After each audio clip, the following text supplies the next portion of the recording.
예수님의 보혈 12개의 선포 기도문입니다. 같이 함께 하겠습니다. 1. 예수님의 보혈은 사탄의 손에서 나를 구속하셨습니다.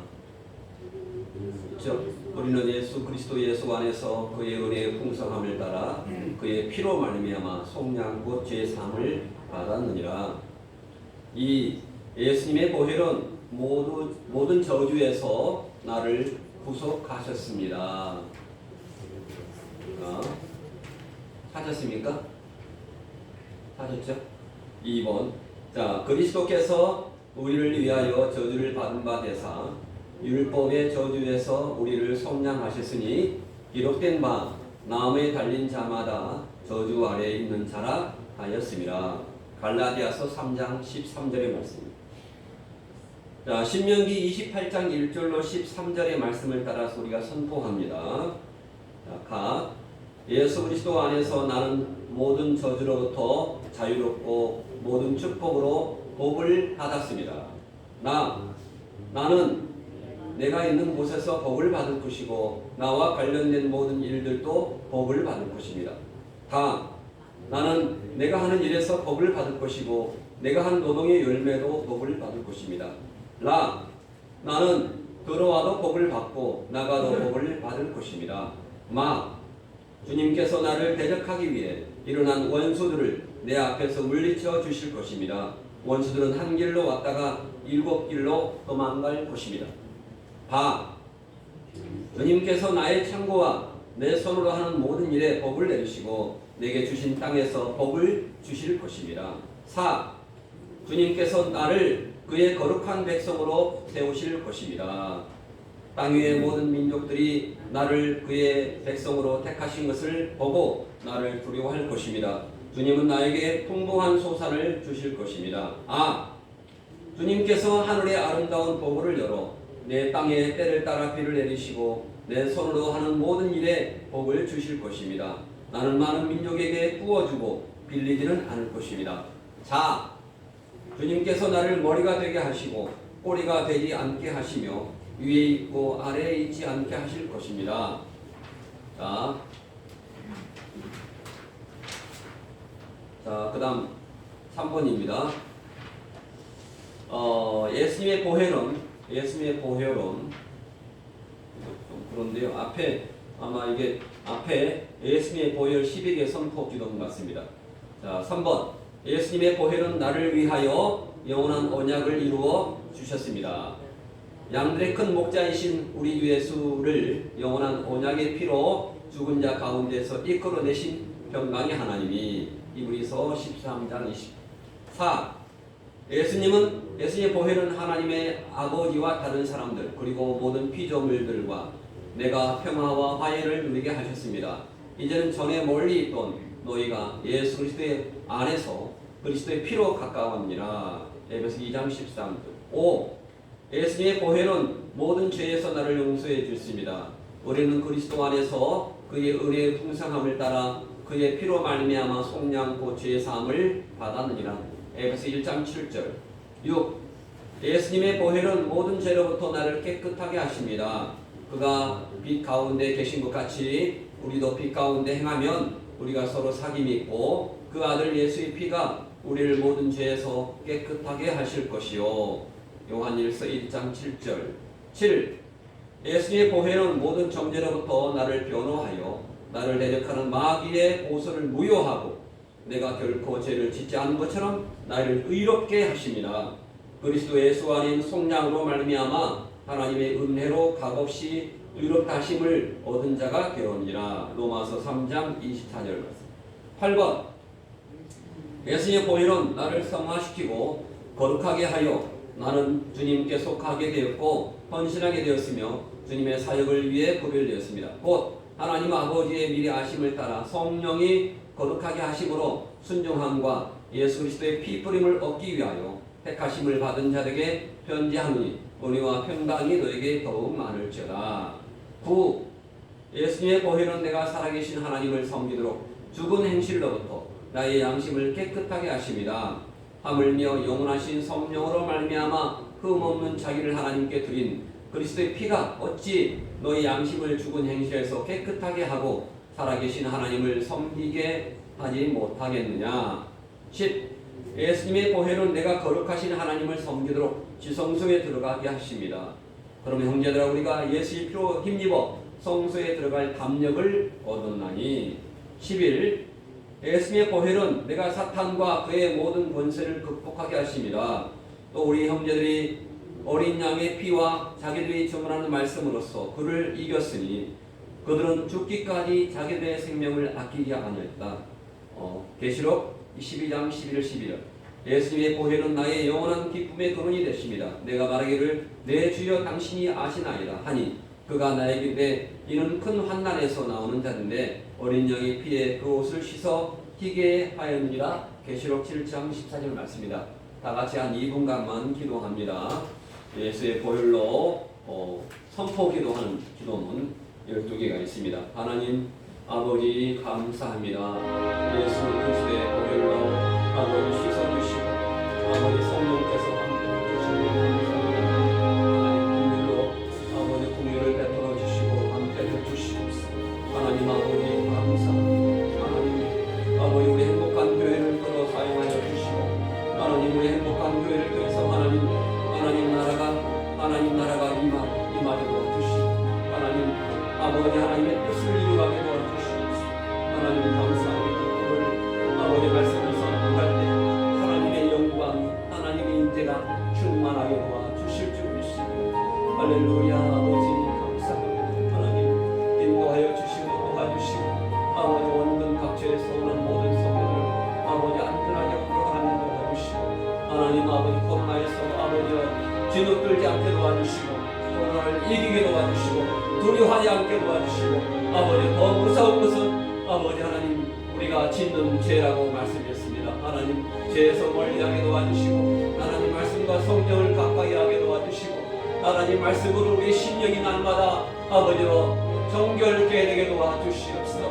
의롭게 되게 도와주시옵소서. 우리가 죄이지만 주님께서 의롭다 함을 아버지로 칭했습니다. 하나님 우리가 의롭게 된 것은 내가 아버지 열심히 해서도 아니고 내가 똑똑해서도 아니고 아버지 하나님의 온전한 국민하심을 따라서 우리가 깨끗하게 된 것을 시인합니다. 하나님 우리가 아무것도 내세울 수 없습니다. 하나님 우리를 정결하게 씻어주시고 예수의 피로 씻어주시고 하나님 모든 의심 아버지 모든 마귀에서 아버지 짓눌러 주시고 하나님 아버지 하나님의 말씀을 믿고 나가게 도와주시고 성령님의 아버지 인도하시며 나가게 도와주실 줄 믿습니다. 감사합니다. 주님이 역사하여 주실 줄 믿사옵고 예수님의 이름으로 간절히 기도했습니다. 마태복음 2장 1절부터 말씀을 한번 같이 읽겠습니다. 마태복음 2장 1절부터 12절까지 말씀을 교독하겠습니다. 마태 2장 1절. 헤롯 왕 때 예수께서 유대 베들레헴에서 나심에 동방으로부터 박사들이 예루살렘에 이르러 말하되 2절. 유대인은 왕으로 나신 이가 어디 계시뇨? 우리가 동방에서 그의 별을 보고 그에게 경배하러 왔노라 하니. 마태 2장 3절 다 같이 읽습니다. 헤롯 왕과 온 예루살렘이 듣고 소동한지라. 4절. 왕이 모든 대제사장과 백성의 서기관들을 모아 그리스도가 어디서 나겠느냐 물으니. 자, 가로되 유대 베들레헴이니 이는 선지자로 이렇게 기록된 바. 마태 2장 6절. 또 유대 땅 베들레헴아 너는 유대 고을 중에 가장 작지 아니하도다. 내게서 한 다스리는 자가 나와서 내 백성 이스라엘의 목자가 되리라 하였습니다. 7절. 이에 헤롯이 가만히 박사들을 불러 별이 나타난 때를 자세히 묻고 8절. 베들레헴으로 보내며 이르되 가서 아기에 대하여 자세히 알아보고 찾거든 내게 고하여 나도 가서 그에게 경배하게 하라. 9절. 박사들이 왕의 말을 듣고 갈새 동방에서 보던 그 별이 문득 앞서 인도하여 가다가 아기 있는 곳 위에 머물러 섰는지라. 10절. 저희가 별을 보고 가장 크게 기뻐하였더라. 집에 들어가 아기와 그 모친 마리아와 함께 있는 것을 보고 엎드려 아기께 경배하고 보배합을 열어 황금과 유향과 몰약을 애물로 드리니라. 12절 꿈에 헤로데게로 돌아가지 말라 지시하심을 받아 다른 길로 고국에 돌아다니라. 아멘. 동방박사들이 예수님께 경배하러 왔다가 다시 돌아가는 장면까지 나왔습니다. 이게 오늘 설교의 내용입니다. 헤롯 왕에 대한 이야기, 헤롯 왕이 나오고 그리고 동방박사가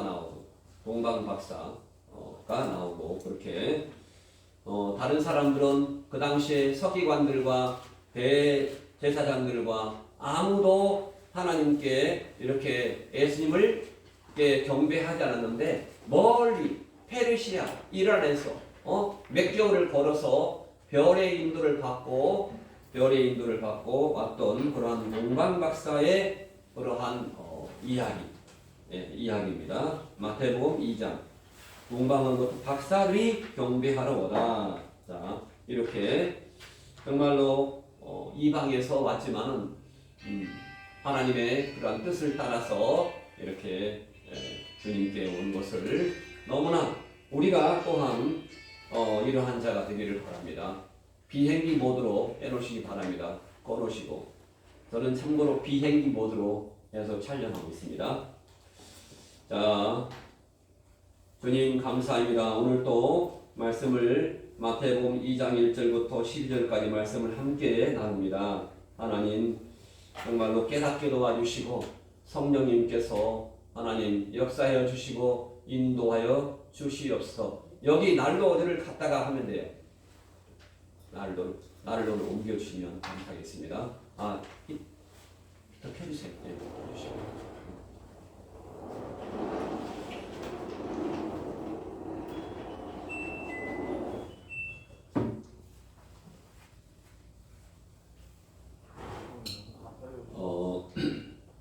오늘 헤롯 왕이 아기 예수님을 찾았다는 그러한 내용에 대해서 함께 은혜를 나누겠습니다. 자, 헤롯 왕. 그 당시에 유대를 통치했던 왕은 누굽니까? 분봉왕 헤롯 왕이었습니다. 헤롯 왕. 자, 헤롯 왕이었는데 오늘 함께 마태복음 2장 1절부터 12절까지 말씀을 통해서 함께 은혜의 시간이 되겠습니다. 자, 이 똑같은 구절 마태복음 2장 1절부터 12절까지 말씀에서 이 누가는 예수님께서 태어난 것을 누가복음 2장 14절. 우리가 교회에 오면은 교회나 어디 다른 곳에 이렇게 성탄 추리를 해놓고 높이 해놓고 거기에 뭐가 있습니까? 축 성탄 해놓고 지극히 높은 곳에서는 하나님께 영광이요 땅에서는 기뻐하심을 입은 사람 중에 평화로다. 하늘에서는 영광, 땅에서는 평화. 이게 바로 성탄 추리에 걸려 있습니다. 그렇죠? 여기다가도 걸어놨어야 하는데 뭐 그렇습니다. 자, 하늘에서는 영광. 왜 하늘에서 영광, 땅에서 평화 그랬을까요? 자, 그게 이유가 있을 것입니다. 누가복음 14절에 이렇게 한번 읽겠습니다. 누가복음 2장 14절 말씀이 이렇게 말씀하고 있습니다. 자, 시작. 지극히 높은 곳에서는 하나님께 영광이요 땅에서는 기뻐하심을 입은 사람들 중에 평화로다 하니라. 자, 마태복음 2장에서 누가복음 똑같이 2장 14절에서 이렇게 지극히 높은 곳에서는 하나님께 영광이요 땅에서는 기뻐하심을 입은 사람들 중에 평화로다 이렇게 말을 하고 있습니다. 예수님의 탄생에 대해서 마태복음 2장 그리고 누가복음 2장에 나온다는 것을 이렇게 기억하시면 됩니다. 주님의 탄생은 사람들로 기쁘게 하기 위함과 평화를 위함 같이 하여 성탄절에는 한 달 전부터 무려 2달 전부터 11월 달부터 온 시장이 떠들썩합니다. 뭘로요? 성탄추리로, 성탄추리로. 온 세상이 기뻐만 하면 되는 것으로 알고 세상이 들떠서 향락하고 범죄하기에 이르답니다. 범죄하기에 이르는. 이렇게 누가복음 2장 14절에서 이렇게 말하고 있는데, 바로 이러한 일은, 바로 구세주의 탄생은, 누구에게 영광입니까? 바로 하나님께 영광입니다. 하나님께. 왜 하나님께 영광일까요? 구세주의 탄생이 왜 하나님께 영광일까요? 천군 천사가 구세주 탄생을 두고 목자들이 듣는 가운데 찬양하기를 가장 높은 곳에서는 하나님께 영광이라고 했습니다. 구주 탄생이 가장 높은 곳에 계시는 하나님께 영광이라고 한 것은 바로 하나님께서 이 세상에 택한 죄인들을 사랑하셔서 구원하시려고 독생자 예수 그리스도를 보내셨기 때문입니다. 택한 자, 우리 죄인들을 사랑하셔서 구원하시려고, 죄인들을 다 사랑한 것이 아니고 택한 죄인입니다.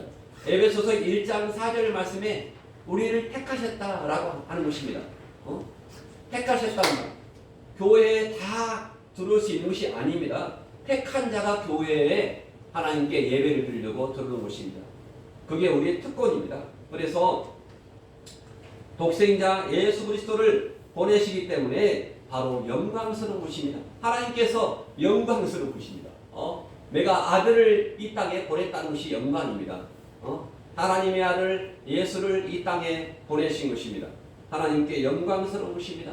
그래서 요한복음 3장 16절 뭡니까? 하나님이 세상을 이처럼 사랑하사 독생자를 주셨으니 이는 저를 믿고 있는 자마다 멸망치 않고 영원한 생명 영벌에서 영생으로 옮겼다라고 말씀을 하고 있습니다.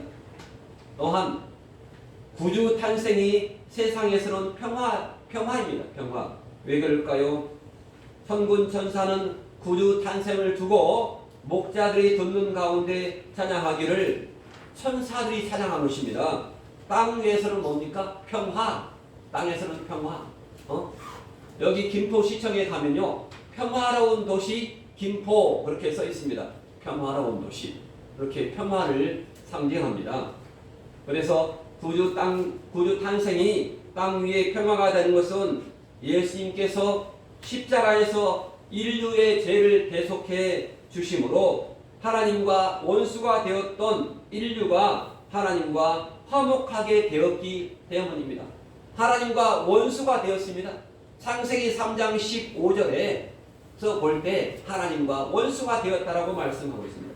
그게 또한 골로새서 1장 20절 말씀에 나와 있습니다. 자, 골로새 1장 20절 말씀을 다 같이 읽겠습니다.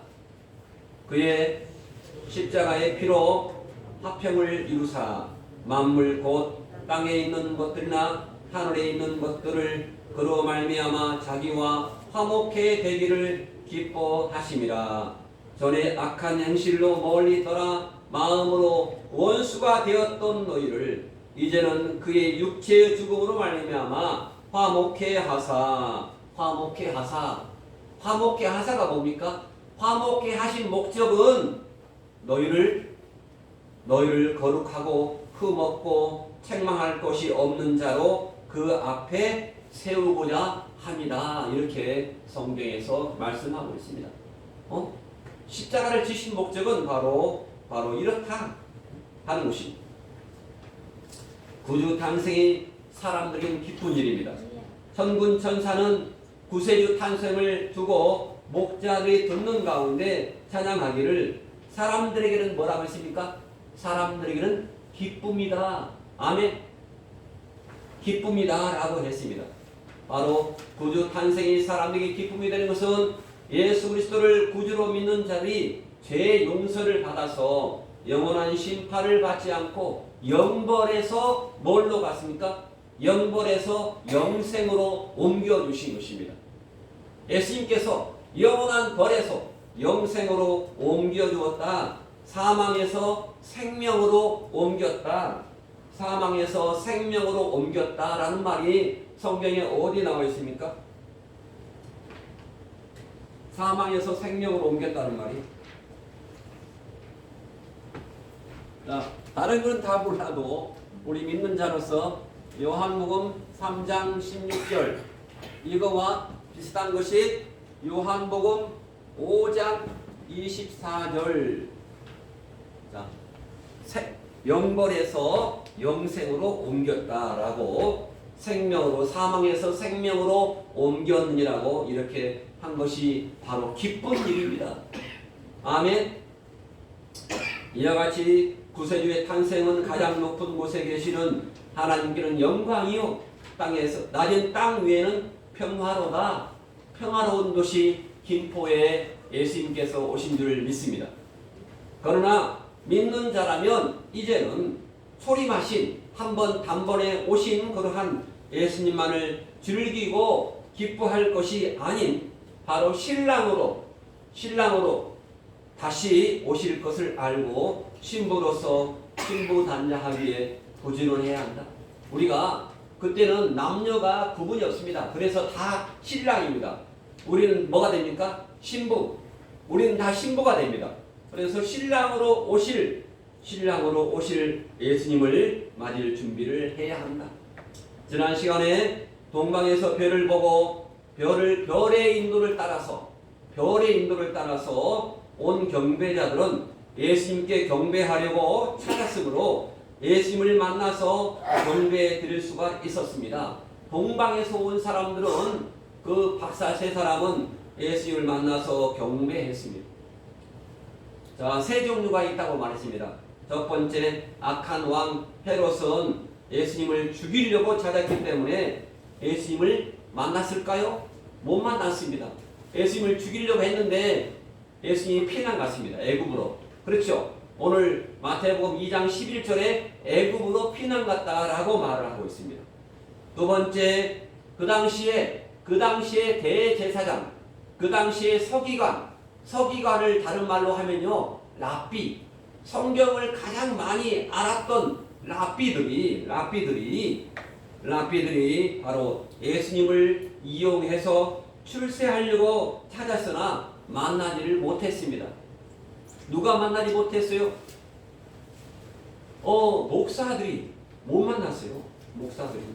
자, 세 번째, 하지만 동방으로부터 온 경배자들은 아기 예수님께 경배드리려고 아기 예수님을 찾았는데, 반해 헤롯 왕은 이 아기 예수가 헤롯 왕을 자기를 무너뜨리고 왕으로, 세상 유대인의 왕으로 나섰다고 하자 아기 예수님을 죽이기 위해서 대제사장과 서기관들을 동원해서 그들을 유혹해서 찾았던 것입니다. 이와 같이 목적에 따라서 대우를 달리 받은 것은 사실입니다. 헤롯 왕과 그리고 그 당시에 목사님들과 그리고 동방 박사들, 그러한 세 종류가 있었다는 것입니다. 자, 오늘 4절의 말씀, 마태복음 2장 4절입니다. 마태복음 2장 4절에 이렇게 말했습니다. 뭐라고 했습니까? 왕이 모든 그 대제사장들과 백성의 서기관들을 모아 그들에게 그 그리스도가 어디서 나겠느냐 아주 집요하게 캐물었습니다. 왜 그래요? 죽이려고. 마태복음 2장 4절에서 다 불렀습니다. 대제사장 엄청 많았습니다. 그 많은 대제사장과 서기관들, 성경을 가르치는 서기관, 랍비들을 불러 모았습니다. 어디로요? 청와대로 다 불러 모았습니다. 그걸 보면은 그 당시에 예수님께서 오셨을 때도 정치와 종교가 아마 유착되었다라는 것을 알 수가 있었습니다. 자, 헤롯 왕이 모든 대제사장들과 서기관들을 모았다는 것은 유대 종교 지도자된 대제사장들과 서기관들이 바로 정치에 유착되어 있음을 볼 수가 있습니다. 자, 정경 유착, TV에 많이 나오죠. 정경이 뭡니까? 정치와 경제가 유착되는 것입니다.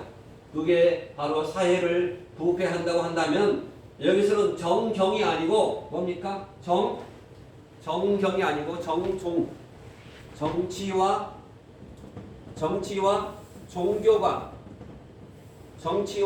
종교가 유착되었음을 알 수 있습니다.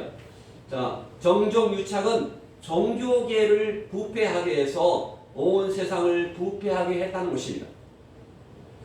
또한 유대 종교 지도자들은 유대 분봉왕의 이용의 대상자들입니다. 자, 헤롯 왕의 이용당했습니다. 자, 구약 시대는 아론의 자손 중에서 한 사람만도 대제사장을 삼고 그 직무기간 죽을 때까지 대제사장 역할을 했습니다. 근데 이 당시에는 유대교가 타락해서 현직의 대제사장 외에도 여러 대제사장이 아주 많았습니다. 자, 그래서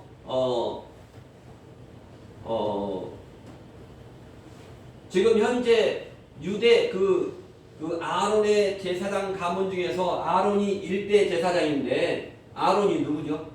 아론이 모세의 형입니다. 모세의 형인 아론이 제1대 제사장인데 지금 147 아마 150대까지 거의 나갔습니다. 147대 제사장이 게리 코헨이라고 미국의 코헨 신학교의 총장입니다. 이 147대 제사장 게리 코헨이 유대교의 대제사장에서 개신교로 들어와서 게리 코헨 박사가 미국의 코헨 신학교를 세웠습니다. 147대입니다. 근데 그때 그 기간에 무려 대제사장이 300명이 넘었습니다. 그러니까 한 명이 되는데 그 사람이 한 명이 죽고 나서 또 한 명을 선출하는데 얼마나 타락했던 것을 알 수가 있습니다. 아주 타락했던 시대입니다. 서기관이 누굽니까? 서기관은 다른 말로 하면 뭡니까? 그 탈무드에 읽어보면 탈무드 읽어봤지. 탈무드를 많이 읽어봐야 돼. 탈무드를 읽으면 랍비가 많이 나옵니다. 랍비. 유대 바로 서기관이 바로 성경에 능통한 자가 바로 서기관인 것입니다. 서기관. 그래서 이 종교 지도자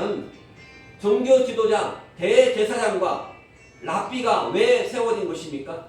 바로 하나님께 쓰임 받기 위해서 세워졌는데 그 당시에 바로 이 세상의 왕 임금인 헤롯에게 너무나 밀착되어 있기 때문에 헤롯의 부름에 쉽게도 모일 수가 있었던 것입니다. 그래서 오늘날과 마찬가지로 세상에서 출세하려고 하는 그러한 종교 지도자들은 정치에 타협하고 아부하게 되고 헤롯과 같은 그러한 정치꾼들은 이러한 종교 지도자들을 정치적으로 이용해 먹기 마련입니다. 그래서 오늘날 종교가 속화된 것처럼 종교가 속화되면 우리의 똑같이 목사들이 영안이 멀어요. 하나님을 멀리하게 됩니다. 영안이 멀어서 정치의 이용물이 되어서 정종유착이 되기 마련이에요. 정종유착, 정치와 종교가 결탁합니다. 그래서 이렇게 다 똑같이 정치나 종교가 제9시를 하지 못하게 된다는 것입니다. 그래서 예수님께서는 바로 정치와 종교와 분리 원칙을 말씀을 하셨습니다. 정치와 종교는 분리되어야 한다. 그래서 예수님께서 본을 보셨어요. 예수님께서는 한 번도 빌라도를 만나서 죽기까지 십자가에 달리기 직전까지 빌라도와 타협을 하지 않았습니다. 그래서 그 타협을 하지 않았던 그런 대목이 바로 마태복음 20장 20절 말씀을 한번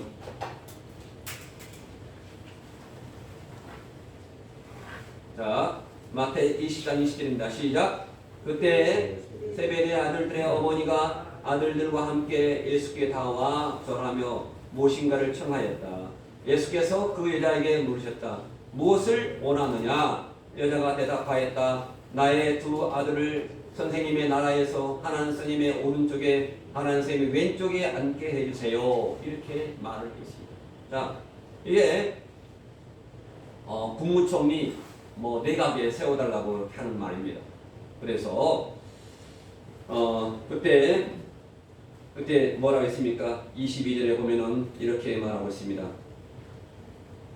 그러나 예수님께서는 대답하여 말씀하였다. 너희가 구한 것이 무엇인지 모르고 있다. 내가 마시려는 잔을 너희가 마실 수 있겠느냐? 그들이 말하였다. 마실 수 있습니다. 예수께서 그들에게 말씀하셨다. 마태복음 20장 24절에서 열 제자가 이것을 듣고 그 두 형제에게 분개하였다. 예수님께서는 그들을 곁에 불러놓고 말씀하셨다. 너희가 아는 대로 민족들을 통치하는 사람들은 그들을 마구 내리누르고 고관들은 세도를 부린다. 그러나 너희끼리는 그렇게 해서는 안 된다. 너희 사이에는 위대하게 되고자 하는 사람은 누구든지 너희를 섬기는 사람이 되어야 하고 너희 가운데서 으뜸이 되고자 하는 사람은 너희 종이 되어야 한다. 이렇게 말씀을 했습니다. 너희 종이 섬기는 자가 되어야 한다. 이렇게 말했죠. 또한 사도행전 1장 6절로 8절 말씀에서 예수님께서 승천하시고 나서 이렇게 사도들이 이렇게 물었습니다. 사도들이 사도행전 1장 6절에서 사도들이 한 자리에 모였을 때 예수님께 여쭈었습니다. 주님, 주께서 이스라엘을 위해서 나라를 되찾아 주실 때가 바로 지금입니까? 이 말이 뭡니까? 예수님을 그 당시까지 사도행전 예수님께서 승천하시기 전까지도 예수님이 어떤 왕이었습니까?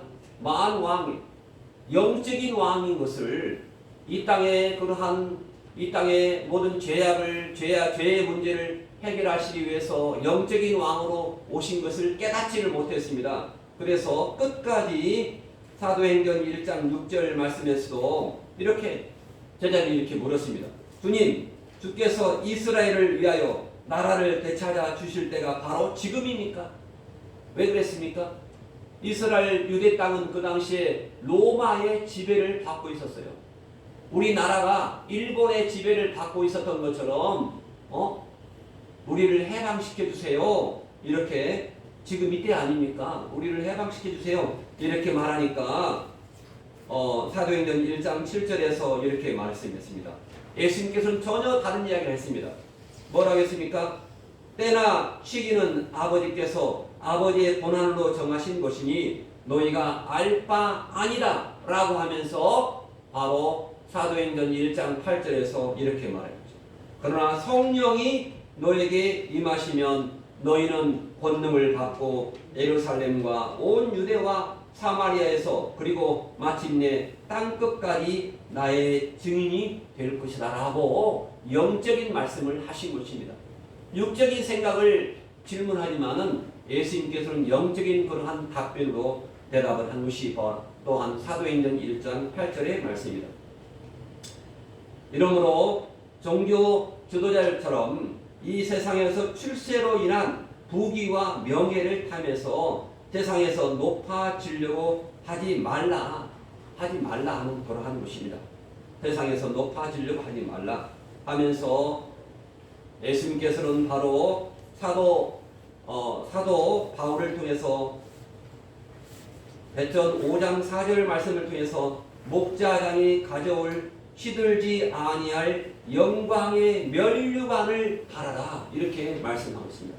영광의 면류관을 위해서 너희들이 일을 해라 이렇게 성경에서 말씀을 하고 있습니다. 예수님께서는 또한 사도 바울을 통해서 주님께서 맡겨주신 양무리의 본이 되어라 말씀하고 있습니다. 또한 그 나라에 가서 목자장 앞에서 하나하나 회개할 것으로 알고 행해라 히브리서 13장 17절에서 말씀하고 있고 또한 지도하기를 더러운 일을 탐하거나 할 수 없어서 하지 말고 또한 왕자리를 준다고 해도 모세처럼 버리고 이렇게 성경에서 말씀하고 있습니다. 히브리서 11장 24절의 말씀을 보면은 히브리서 11장 24절을 보면은 이렇게 말씀하고 있습니다.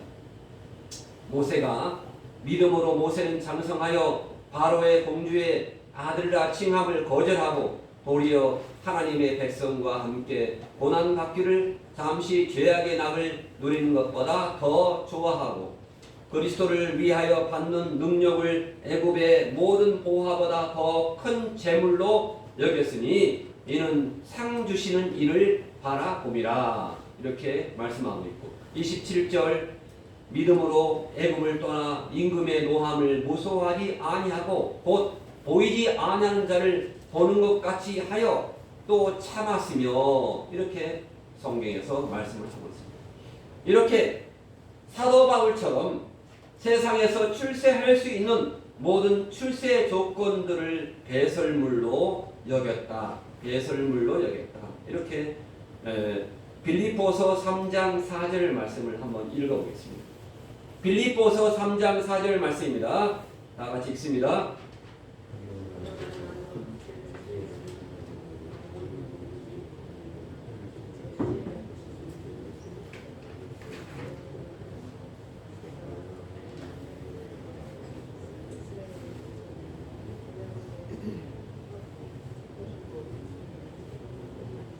7절의 말씀 그러나 무엇이든지 내게 유익하던 것을 내가 그리스도를 위하여 다 해로 여길 뿐더러 또한 모든 것을 해로 여김은 내 주 그리스도를 아는 지식이 가장 고상함을 인함이라. 내가 그를 위하여 모든 것을 잃어버리고 배설물로 여김은 그리스도를 얻고. 아멘. 그리스도를 얻은 이후로 자기가 배웠던 모든 지식을 다 세상 지식을 다 배설물로 여겼다는 것입니다. 또한 빌립보서 3장 11절 말씀을 한번 보면은 이렇게 나와 있습니다. 자, 빌립보서 3장 11절 말씀 어찌하든지 죽은 자 가운데서 부활에 이르려고 하노니 내가 이미 얻었다 함도 아니요 온전히 이루었다 함도 아니라 오직 내가 그리스도 예수께 잡힌 바 된 그것을 잡으려고 쫓아가노라. 13절 형제들아 나는 아직 내가 잡은 줄로 여기지 아니하고 오직 한 일 즉 뒤에 있는 것은 잊어버리고 앞에 있는 것을 잡으려고 표대를 향하여 그리스도 예수 안에서 하나님이 위에서 부르신 부름의 상을 위하여 쫓아가노라. 상을 위하여서 쫓아간다라고 이렇게 말하고 있습니다. 또한 고린도전서 9장 24절의 말씀을 봅니다. 자, 시작. 운동장에서 다름질한 자들이 다 달려갈지라도 오직 상 얻는 자는 하나인 줄을 우리가 알지 못하느냐. 너희도 얻도록 이와 같이 다름질하라. 이기기를 다투는 자마다 모든 일에 절제하나니 너희는 썩을 멸류관을 얻고자 하되 우리는 썩지 아니할 것을 얻고자 하노라. 그러므로 내가 다름질하기를 향방 없는 것 같이 아니하고 싸우기를 허공을 치는 것 같이 아니하여 내가 내 몸을 쳐 복종케 함은 내가 남에게 전파된 후에 자기가 도리어 버림이 될까 두려워함이라. 이렇게 성경에서 말씀을 하고 있습니다. 이렇게 헤롯 왕의 이용당한 그러한 그 당시에 유대의 그러한 대제사장과 서기관을 두고 한 것입니다. 이렇게 사도 바울처럼 이렇게 했다. 이렇게 성경에서 말씀을 하고 있습니다. 또한 히브리서 11장 26절의 말씀을 읽으면 자, 시작. 그리스도를 위하여 받는 능력을 애굽의 모든 보화보다 더 큰 재물로 여겼으니 이는 상 주심임을 바라봄이라. 상 주심임을 바라봄이라 말하고 있습니다. 또한 히브리서 12장 3절 말씀. 자, 너희가 피곤하여 낙심치 않기 위하여 죄인들의 이같이 자기에게 거역한 일을 참으신 자를 생각하라. 예수 그리스도께서 참으셨던 것처럼 나도 참아라. 우리가 참고 살아라. 참지 않고 살면 우리가 어떻게 됩니까? 우리는 망합니다. 망합니다. 바로 망합니다. 또한 고린도 후서 5장 10절 말씀을 읽습니다. 자, 그런 것은 다 이는 우리가 다 반드시 어디에? 그리스도의 심판대 앞에 드러나 각각 선이든지 악이든지 자기 몸으로 행한 것을 따라 받으려 합니다.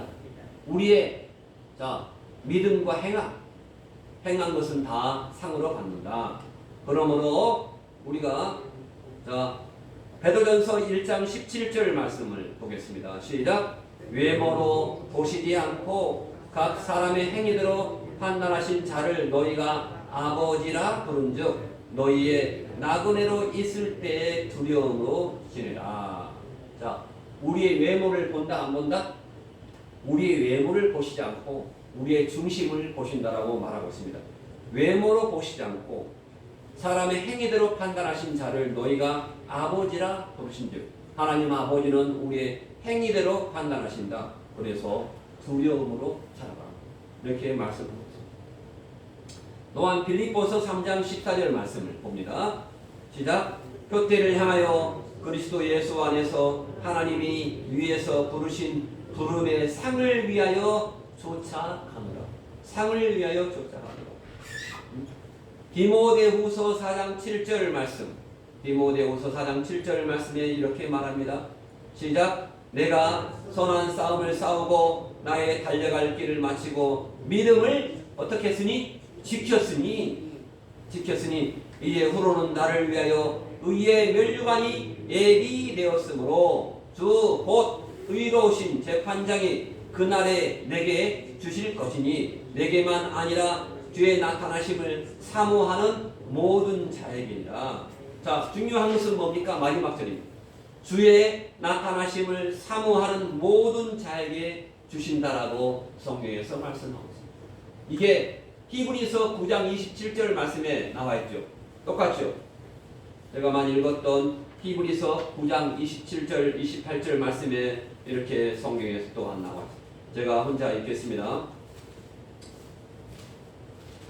한 번 죽는 것은 사람에게 정하신 것이요 그 후에는 심판이 있으리니.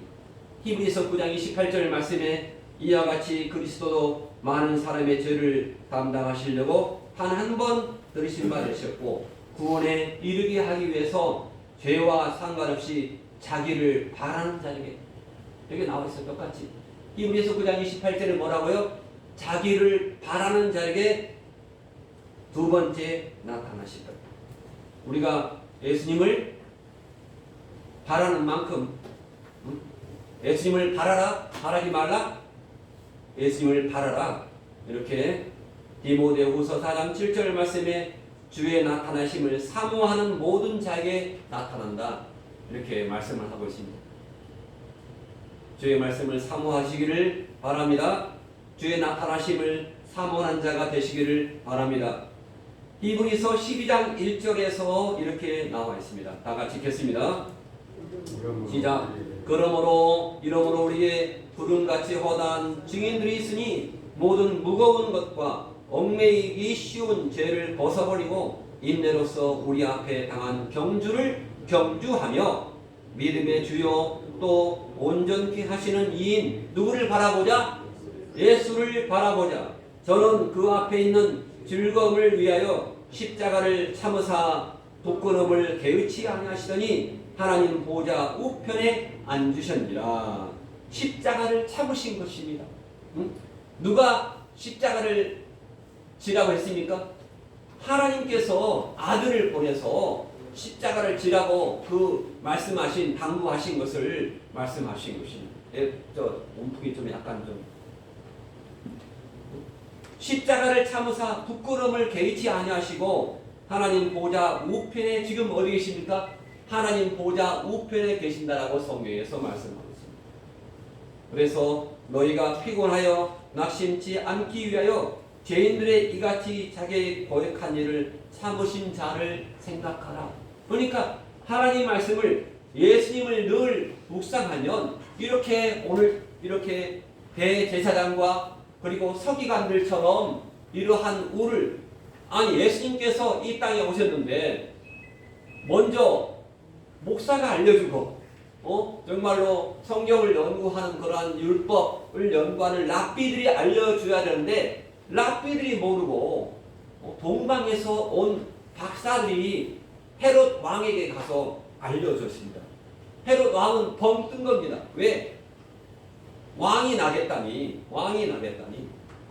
자기를 대신해서 왕이 얼마나 두렵겠습니까? 헤롯 왕도. 그래서 2살 아이를 다 죽였어요. 다 죽였습니다. 자, 그래서 헤롯 왕은 예수님을 찾아 죽이려고 집요하게 물었으면, 집요하게, 오늘 7절과 8절을 보면은 헤롯이 가만히 박사들을 불러서 별이 나타나는 때를 자세히 묻고 이제 막 집요하게 캡니다. 베들레헴으로 보내며 어디에 대제사장과 서기관들이 물으니까 성경에 기록되어 있는데 어디서 난다라고 했습니까? 미가서를 인용해서 바로 6절 2장 6절에 어디서 난다고 했어요? 유대 땅 베들레헴아, 마태복음 2장 6절에 나왔습니다. 유대 땅 베들레헴아, 베들레헴은 시골 동네입니까? 어디입니까? 예루살렘은 서울인데 베들레헴은 김포입니다. 김포 양곡입니다. 자그마한 땅, 대곳 같은 자그마한 땅, 거기서 난다고 했습니다. 유대 땅 베들레헴아, 너는 유대 고을 중에서 가장 작지 아니하도다. 내게서 한 다스리는 자가 나와서 내 백성 이스라엘의 목자가 되리라 하였다라고 이렇게 헤롯 왕에게 말을 했습니다. 그러니까 헤롯이 가만히 박사를 불러서 베들레헴 가서 찾아봐라. 베들레헴 가서 예수님이 어디에 있나 찾아봐라. 나도 가서 경배하겠다. 이렇게 박사들을 유혹했습니다. 그래서 그랬는데 바로 12절에 보면은 헤롯에게로 꿈을 꾸어보니까 그의 의도를 이상하기 위해서 하나님께 물었습니다. 동방의 박사들이 하나님께 물었어요. 하나님께 물으니까 하나님께서 동방의 박사들에게 꿈을 통해서 헤롯에게로 돌아가지 말라. 너희 가면 죽는다. 돌아가지 말라라는 지시를 받아서 헤롯에게로 예수님의 탄생을 알리지 않고 다른 길로 그들의 고국으로 돌아가고 말았습니다. 그게 바로 12절에 오늘 마태복음 2장 12절의 말씀입니다. 다른 길로 고국에 돌아갔다라고 성경에서 말씀을 하고 있습니다.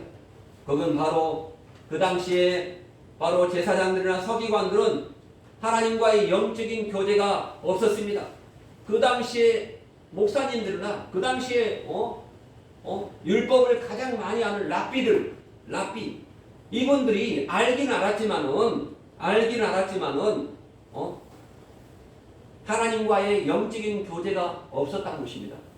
우리 또한 하나님과 영적인 교제가 없으면 하나님의 뜻을 알까요, 모를까요? 이 어려운 세상에서 모릅니다. 이렇게 동방에서 별을 보고 아기 예수님을 찾아온 경배자들은 하나님께 묻고 지시를 받아 영적인 교제를 다시 또 했던 것입니다. 그래서 5절, 6절 보면은 이렇게 나와 있습니다. 그래서 예수 그리스도께서 탄생하시면 하나님께 택함받고 말씀을 맡은 유대 백성들, 그 중에서도 백성들에게 율법을 가르치는 서기관들과 제사장들이 제일 먼저 아기 예수님을 만나 뵙고 경배드리는 법을 받았어야 하는데 성경을 알지도 모르는 그러한 동방에서 온 세 사람의 경배자들이 아기 예수님을 만나 뵙고 경배드리는 법을 받았던 것입니다. 서기관들은 예수 그리스도께서 태어날 때나 시기는 알지 못하면서도 그리스도의 탄생에 대한 성경 지식은 바로 구약 미가서 5장 2절을 통해서 알고 있어서 헤롯에게로 정확하게 정확하게 말했습니다. 구약 성경에 예언됐던 몇 장이라고요? 마태복음 2장, 마태복음 아까 읽었던 2장 몇 절입니까? 2장 6절 말씀이 바로 구약 성경 미가서 5장 2절. 자, 구약 성경 미가서 5장 2절이 마태복음 2장 몇 절입니까? 2장 8절에서 2장 5절에서 이렇게 응답되었습니다. 예언이 이루어진 것입니다. 앞으로 일어날 모든 예언들, 성경의 예언들은 계속해서 이루어질까요? 안 될까요? 계속적으로 이루어집니다. 구약에서 이루어진 것처럼 우리가 하나님의 말씀이 계속해서 이루어진 것을 우리가 볼 수가 있습니다. 자, 그렇게 헤롯에게 가르쳤더라면 미가서 5장 2절의 말씀이 뭡니까? 바로 이것은 헤롯에게 태어난 예수님은 이 세상 나라의 임금이 아니다. 헤롯 당신을 죽이려고 예수님이 오신 분이 아니다. 바로 정치적인 왕이 아니고, 여기는 분명히 미가서 5장 2절은 정치의 왕이 아니고 어떤 왕이 온다고 했습니까? 바로 영적인 왕이 온다고 말했으면 2살 이하의 아기를 다 죽였을까요? 안 죽였을까요? 안 죽이죠. 안 죽입니다. 영적인 왕이다. 세상을 통치하는 왕이 아니고 영적인 왕으로 오신다 라고 말을 했어야 됐습니다. 그래서 말씀을 깨닫는 것이 중요합니다. 헤롯 왕에게 알려주었더라면 그러한 비극이 2살 이하의 어린애들을 얼마나 다 죽였다는 거 아닙니까? 그래서 이같이 모든 성경은 사람이 단독적으로 기록한 것이 아닌 하나님의 감동하심을 입은 자들이 하나님께 받아 기록한 것입니다. 그래서 헤롯의 간교한 속임수가 있었다. 아기 예수님께 경배해달라고 간교하게 속임수를 썼습니다. 그래서 주님께서 다시 오실 때도 다시 오신다고 했습니다. 그래서 적그리스도가 거짓 평화의 왕으로 등장해서 예수님을 죽이려고 전쟁을 벌릴 것입니다.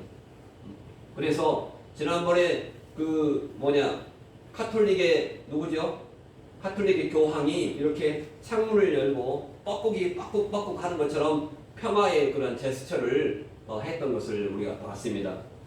물론 카톨릭 교황이 적그리스도인지 아닌지는 아직까지 아무도 모릅니다. 하지만은 분명히 평화를 가자고 이 땅에 옵니다. 그래서 우리는 그걸 잘 봐야 됩니다. 그래서 헤롯이 경배하러 온 자를 몰래 불러서 별이 출현한 시기를 자세하게 물었다고 오늘 7절에서 말씀하고 있습니다. 7절에서 헤롯이 서기관들로부터 말을 들은 직후 동방에서 온 경배자들을 비밀리에 불렀습니다. 비밀리에 불러서 이같이 헤롯은 유대인 왕으로 태어나신 아기 예수를 죽이려고 급하게 서두른 것입니다. 헤롯은 또한 동방에서 온 경배자들을 남의 눈에 띄지 않게 비밀리에 불렀습니다. 이같이 헤롯은 아기 예수를 죽이려는 것을 실패하지 않기 위해서 비밀리에 이 경배하러 온 자들을 불러서 이렇게 계속적으로 추궁했다는 것을 알 수 있습니다. 헤롯은 경배자들에게 그 별이 빛난 시점에 대해서 자세하게 물었습니다. 유대인의 왕인데 어떤 왕이다? 바로 영적인 왕이다. 이걸 알았으면, 이걸 깨닫겠으면 절대로 그렇게 자세하게 묻지 않았을 것입니다. 아기 예수를 죽이려고 경배하러 온 자들을 비밀리에 불러서 그 별이 빛난 시점에 대해서 정확하게 물었습니다. 그래서 헤롯이 동방에서 온 경배하러 온 자들을 속였다는 것을 8절에서 말씀하고 있습니다. 헤롯은 경배하러 온 자들에게 자세히 알아보라고 명했고, 헤롯은 경배하러 온 자에게 아기 예수를 찾는다면 자신에게 반드시 보호하라고 명령했습니다. 이같이 헤롯은 아기 예수님을 죽이기 위해서 동방에서 경배하러 온 자에게 자신도 아기 예수께 경배하게 하라 하여서 경배하러 온 자들을 속이려고 했던 것입니다. 그래서 경배하러 온 자들이 크게 기뻐하고 아기 예수님께 경배했다는 말은 바로 9절로 오늘 10절 말씀입니다. 자, 9절로 10절 말씀, 자, 다 같이 읽겠습니다. 마태복음 2장 9절로 10절 말씀입니다. 자, 시작. 마태복음 2장 9절로 10절. 박사들이 왕의 말을 듣고 갈새 동방에서 보던 그 별이 문득 앞서 인도하여 가다가 악이 있는 곳에 위에 머물러 섰는지라 10절. 저희가 별을 보고 가장 크게 기뻐하고 기뻐하였더라. 이렇게 자, 오늘 결론을 냈습니다.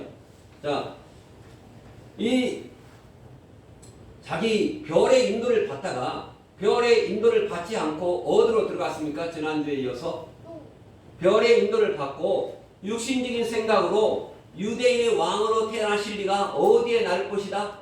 예루살렘에서 출생하실 것이다. 베들레헴하고는 꽤 거리가 멉니다. 예루살렘 성읍으로 들어갔다가 다시 그 경배하러 온 경배날이 다시 별의 인도를 받았습니다. 다시 별의 인도를 받아서 아기 예수님을 보게 된 것을 크게 기뻐했고 아기 예수님을 배웁자 엎드려 경배하고 예물을 드려서 왕으로 대접을 했습니다. 우리가 육신의 지식으로 생각하다가 행하다가 진리의 인도를 잃어버려서 잠시 잃어버린 후에 다시 진리의 인도를, 진리가 누굽니까? 바로 성령님의 인도하심, 하나님의 말씀, 진리의 인도를 받을 때는 정말로 기뻐할 수 있는 것입니다. 주님을 만나 뵙고 경배와 예물을 드릴 수 있다는 것을 알게 된 것입니다. 9절 말씀에 경배하러 온 자들이 왕의 말을 듣고 베들레헴을 찾아서 갈 때에 그 동방에서 보던 그 별이 문득 앞서 인도하여 가다가 악이 있는 곳에 머물렀던 것입니다. 이 동방에서 경배하러 온 경배자들은 헤롯 왕에게 질문당한 유대인들의 대사장과 서기관들로부터 유대인의 아기 예수가 나신 곳이 베들레헴이라는 말을 듣고 예루살렘의 성읍에서 빠져나왔습니다. 예루살렘 성읍에서 빠져나왔다는 것은 잠시 육신의 생각에서 벗어났다는 것입니다. 이렇게 시간 낭비만 하는 헛일을 하다가 헤롯 왕의 질문을 받은 대제사장들과 서기관들이 왕에게 베들레헴이라고 하는 대답을 듣고 예루살렘 성읍을 바로 빠져나왔다는 것입니다. 경배자들이 예루살렘 성읍에서 나오자 인도하던 그 별이 다시 인도했습니다.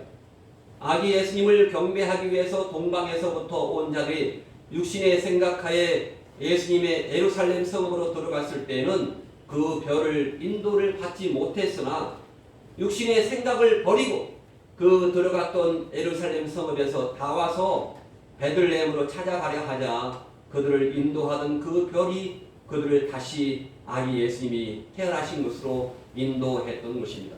여러모로 우리 믿는 자들은 육신의 생각을 버리고 돌아와서 성령님의 인도하심을 다시 받을 수가 있습니다. 아멘. 우리가 잠시 육신의 생각에 젖을 수가 있습니다. 세상 생각에 젖을 수가 있습니다. 하지만 바로 성령님의 인도하심 가운데 우리는 경배, 바로 엎드려 기도할 때 성령님의 인도하심을 받을 수가 있는 것입니다. 그 별이 그들 앞에서 인도하지 않다가 그들이 육신의 생각을 버렸을 때 육신의 생각하에 들어갔던 예루살렘 성읍에서 나오자 그들 앞에서 그들을 다시 인도하시는데 이는 믿는 자들이 성령님의 인도하심을 거부하고 세상으로 가면 성령님께서도 인도하시지 아니하시다가 세상에서 돌아서면 다시 인도해 주신다는 것과 같습니다. 이렇게 10절 말씀에서 그러자 저희가 그 별을 보고 기뻐하고 가장 기뻐하고 크게 기뻐하였더라. 믿는 자는 뭐를 가장 기뻐해야 됩니까? 바로 성령님의 인도함 받는 것을 가장 기뻐해야 됩니다. 아멘. 믿는 자들도 성령의 인도하심을 받지 못하다가 다시 받아 주님을 배울 수 있다는 것을 가장 크게 기뻐해야 한다는 것입니다. 성령님의 인도함을 받으면 무엇보다도 크게 기뻐해야 됩니다. 베들레헴을 찾아가기 위해서 육신적인 생각과 인본주의를 버리고 예루살렘 성읍을 나오자 다시 그 별이 그들을 인도했고 그들이 별의 인도함을 다시 받게 되자 그들이 크게 기뻐했습니다. 이러므로 우리의 믿는 자들은 육신의 생각하에 행하면 자신에게는 바로 기쁨이 없고 남에게도 육신의 생각을 했을 때 자신이 기쁨이 없고 남에게도 기쁨 대신 슬픔과 고통을 주기 마련입니다. 그래서 성령님의 인도하심을 따라서 진리 가운데로 인도함 받고 행하면 우리가 하나님의 말씀처럼 자신도 기뻐할 수가 있고 남도 기뻐하게 할 수 있는 그러한 9가지 행실을 할 수가 있는 것입니다. 9가지 행실을 하고 우리가 말씀을 마치겠습니다. 그 9가지 행실이 뭐겠습니까? 갈라디아서 5장 22절의 말씀입니다. 갈라디아서 5장 22절 말씀 보겠습니다. 성령님의 인도하심 따라서 진리 가운데로 인도함 받을 때 우리가 받는 겁니다. 갈라디아서 5장 22절. 갈라디아서 5장 22절. 갈라디아서 5장 22절에 이렇게 나와 있습니다. 뭐라고 나와 있습니까? 오직 성령의 열매는 성령의 열매. 성령님이 어떻게 열매를 맺습니까? 바로 성령님의 인도함 받는 그러한 사람은 그렇죠. 성령님의 인도함 받는 사람은 어떤 열매를 맺습니까? 자, 성령님의 열매 받는 사람은 바로 사랑과 희락과 다 같이 읽겠습니다. 사랑과 희락과 화평과 오래 참음과 자비와 양성과 충성과 온유와 절제니 이 같은 법을 금지할 법이 없느니라. 아멘.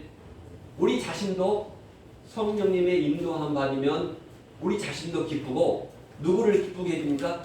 다른 사람을 기쁘게 해줄 수가 있습니다. 고통과 슬픔에 있는 사람을 우리 성탄을 맞이하면서 다른 사람을 기쁘게 해줄 수 있는 것. 나 자신만 기쁘지 말고 다른 사람을 기쁘게 해주는 자가 되기를 바랍니다. 그게 바로 우리가 전도입니다. 전도라는 것은 내가 하는 것이 아닙니다. 전도라는 것은 지난 금요일 날 우리가 복음 학교를 했던 것처럼 날마다 사도행전 5장 42절 말씀처럼 날마다 어디에 있든지 교회에 있든지 집에 있든지 예수는 그리스도라고 예수는 만왕의 왕이라고 가르치기와 전도하기를 쉬지 아니하였다라고 말씀한 것처럼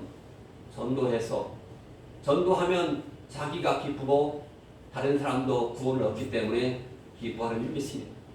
이 성탄절을 통해서 우리가 이렇게 만왕의 왕 예수가 그리스도다. 사도행전 5장 40절 말씀처럼 예수님이 만왕의 왕이다 하는 그러한 것을 만천하에 알리신 자가 되시기를 바랍니다. 기도합니다. 하나님 아버지 감사합니다. 오늘 마태복음 2장 1절부터 12절 말씀처럼 참으로 하나님의 은혜 가운데 우리가 말씀을 나눴습니다. 하나님 아버지 우리가 말씀을 듣고서 늘 기뻐하는 자가 되게 도와주시고 하나님의 지시하신 대로 살도록 도와주시옵소서. 마태복음 2장 10절 말씀에 저희가 별을 보고 가장 크게 기뻐하였다 말씀했습니다. 별을 보고 성령님의 인도하심을 따라서 크게 기뻐하였다고 말씀했사오니 하나님 날마다 우리가 성령님의 인도하심 받아서 갈라디아서 5장 22절에 성령님의 열매를 맺는 자가 되게 도와주시옵소서. 그러므로 항상 말씀과 기도로 늘 인도함 받는 우리 행복한 교회 모든 성도가 되도록 우리 주님께서 축복하여 주시옵소서. 감사하며 예수님의 이름으로 간절히 기도했습니다. 아멘.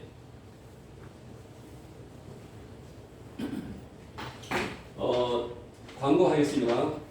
광고 주보를 보시고 광고를 보시기 바랍니다.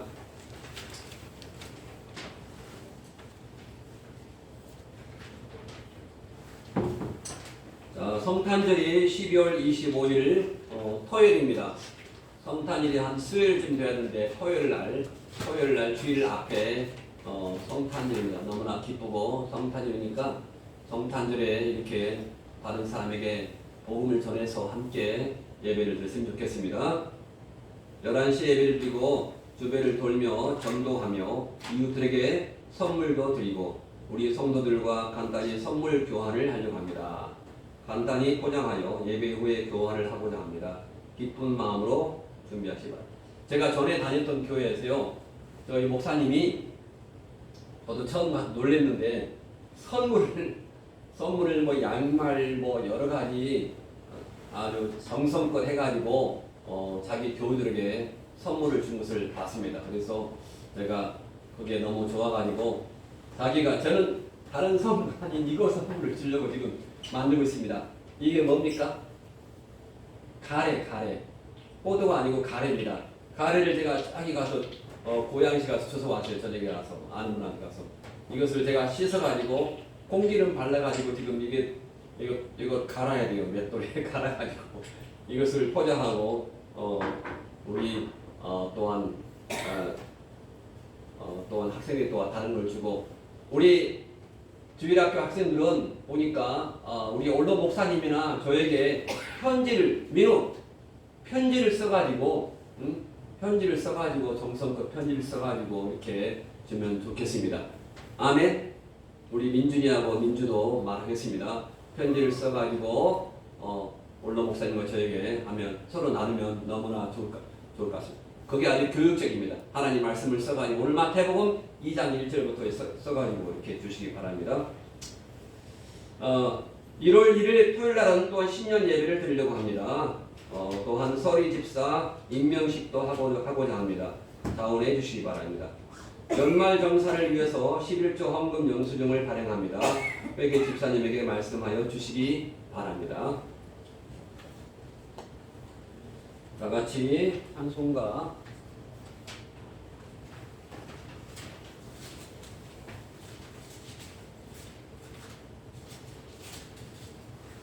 (622장) 보시겠습니다.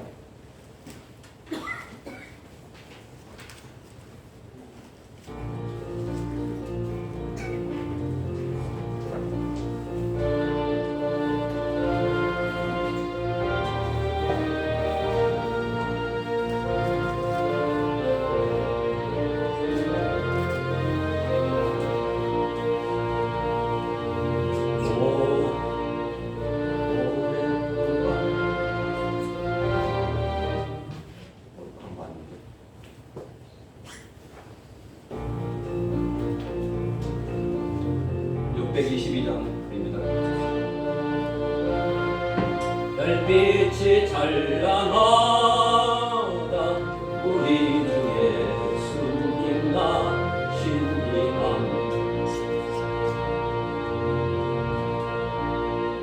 오랫동안 죄악에 얽매여서 헤매던 우리를 오셨네.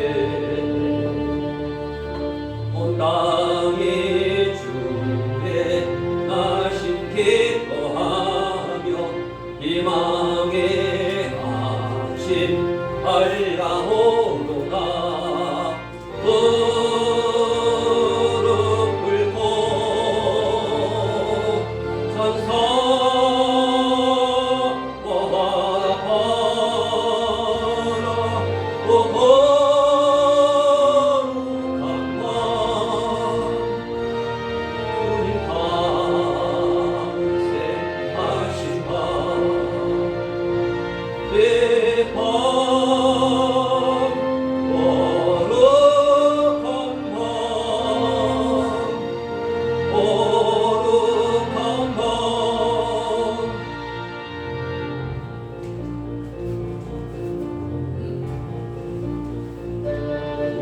모두 믿음의 빛을 따라 그 앞에 감사히 나아가세.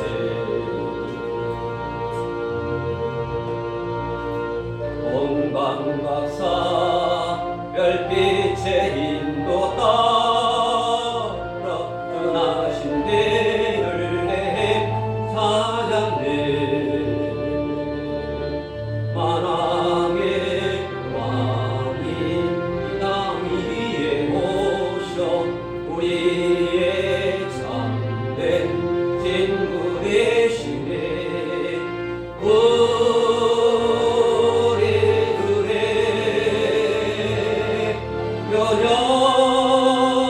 연약함하신 주님 경배하라.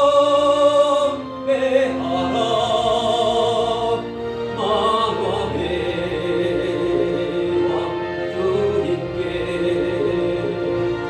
이 밤 거룩한 밤 거룩한 밤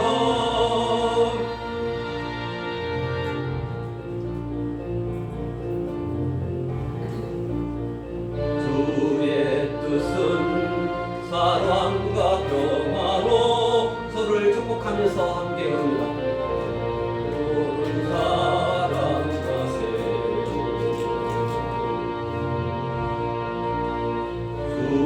주님께서 사슬을 끊으시니 이 땅의 억눌림이 사라져 기쁨의 찬송 함께 부르면서 주님의 이름 높이 계세. 주 예수님 그의 이름 영원하리. 다섯 모하세. 주님 크신 능력을 이 밤 거룩한 밤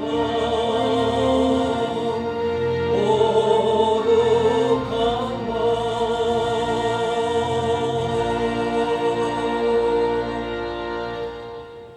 하나님 감사합니다. 하나님 주님이 오실 그날을 우리가 간절히 기대하면서 하나님 아버지 성탄절을 맞이합니다. 하나님 하늘에서는 영광이요 이 땅에서는 평화라고 말씀했습니다. 하나님 성탄을 맞이하면서 우리의 이웃들을 생각하게 도와주시고 하나님 우리만 기뻐하는 것이 아니라 우리 이웃들도 함께 기뻐하도록 하나님 복음의 그러한 선물을 하나님 주도록 하나님 담대함을 주시옵소서. 하나님 아버지 예수님이 그리스도라고 예수님이 만왕의 왕이라고 우리가 담대하게 우리 형제에게 우리 자녀에게 우리 아내에게 우리 남편에게 말할 수 있는 그러한 용기를 주시고 기도하게 도와 주시옵소서. 하나님 아버지 거룩한 성탄절을 맞이하면서 마태복음 2장 1절부터 12절까지 말씀을 강의하고 있습니다. 하나님 그 별빛의 그러한 아버지의 빛을 따라서 다시 예루살렘 성읍에 나와서 그 베들레헴을 향하면서 다시 한번 성령님의 인도함 받아서 그들이 아기 예수께 경배했다고 말씀했습니다. 하나님 우리가 아기 예수님께 엎드려 경배하는 자가 되게 도와주시고 또한 한 주간도 지켜주시고 또한 오늘 이렇게 빈자리가 많이 있습니다. 우리 권사님들 건강하게 도와주시고 하나님 아버지 어떤 추위에도 어떤 역경에도 아버지 시험 들지 말고 하나님 온전히 주님 앞에 경배하는 그러한 귀한 아버지여 그러한 귀한 자로 살게 도와 주시옵소서. 이렇게 귀한 예물을 아버지 앞에 드렸습니다. 동방 박사 아버지 그들이 황금과 유향과 몰약을 드렸듯이 우리도 주님 앞에 이렇게 귀한 예물을 드렸습니다. 하나님 아버지 이 예물이 아버지 하나님 나라와 하나님 나라를 확장하는 일에 귀하게 쓰임받게 도와주시고 하나님 아버지여 날마다 또한 기도할 때 하나님 나라를 위해서 기도하고 하나님 가정을 위해서 기도하고 우리의 이웃을 위해서 기도하는 자로 살게 도와주시옵소서. 우리 유년부, 청년부, 장년부, 우리 권사님들을 지켜주시고 보호해 주시고 우리 행복한 교회를 지켜주시고 보호해 주시고 이 나라를 지켜주시고 보호해 주실 줄 믿사옵고 감사를 드리며 지금은 우리 주 예수 그리스도의 구속의 은혜와 하나님 아버지의 극진하신 사랑하심과 성령님의 인도 보호 교통하심이 우리 사랑하는 행복한 교회 성도들과 가족과 우리 경영하는 생업 위에와 행복한 교회 및 이 나라 이 민족 위에 영원토록 함께 있을지어다.